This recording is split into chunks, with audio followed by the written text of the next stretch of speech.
Mabati sa ating lahat, napakaganda nung umaga natin sapagkat nga ngayon ay pinagdiriwang natin yung World Teachers Day.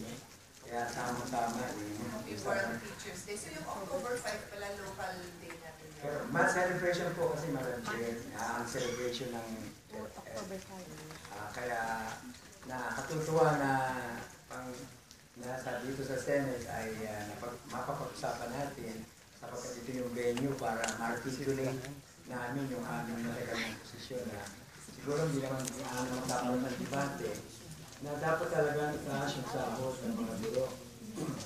Kasi po sa kasalukuyan, ang duly licensed professional teachers earn 18,549 lamang po per month. Samantalang yung substantially less than a high school graduate who enters the Philippine Military Academy na 21,709 per month. 21,700 per month. At gayon din sa ating mga call centers na nagre-range ng 15,000 to 25,000. So, napakalayo ng agwat kung ito-compare natin sa mga kadete na high school graduate lamang sa Philippines. Samantalang yung mga teachers ay... Sorry. Paliwanag niyo ulit. Yung 21,000 is the salary of an entering cadet or a graduating cadet? Entry po. Entering. So in other words, freshman niya as a PMA cadet. Opo. Freshman niya may 21,000 allowance na siya. So ano yung pag-graduate? Kasi let's compare it 4-year degrees. Let's compare the 4-year degree program. Familiar ba kayo? How much they... You're saying 21, pagpasok pa lang. Opo. Wala pang billion. Wala pa po. Also, do you know the... Samantalang teachers duly licensed, pasado po sa licensure examination for teachers ay kumitira lang ng 18,549, which is way far below the poverty line. At ayon po sa Wage Productivity Commission, ay kailangan kumita ng 30,000 a month para mabuhay ng disente ang isang pamilya na may bilang ng 5. Kaya nakakalungkot po na sa kasalukuyan talaga pong mga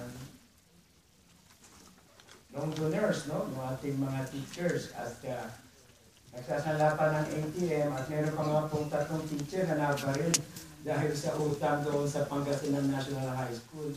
Ganun na po yung abang kalagayan ng mga teachers natin na ang huling increase po namin ay 2009 pa by bridge of resolution number 4 ng House and Senate na ayon mismo doon sa resolution number 4 dapat nare-review itong SSL natin po every 3 years. Kaya nakakalungkot po na tatapos na yung term na ni President Noynoy ay hindi pa po nakatikim ng kaukulang momento itong ating mga teachers kasama na rin ng kawani ng pamahalaan. Kaya natutuwa po kami dito sa Senate na napakaraming panukalang batas mula po sa inyo, Madam Chair, kay Senator Angara, Trillanes, Osmeña po, Ricardo and Marcos. Maliwanag po na palatandaan lamang ito, na sumusuporta yung Senado. Katulad din po ng DepEd ay suportado ang pagtaas ng sweldo ng mga guro, ganoon din po sa House. Natatanging si Pangulong Noynoy Aquino na lamang po at si Secretary Butchabad ang nagsisilbing hadlang dito sa uminto ng ating mga gurong pampubliko. Kaya umasa po kami na sa Senado, sa Kongreso, sa DepEd, na hindi po madidiktahan ni President Noynoy at ni Butchabad. Maraming salamat po.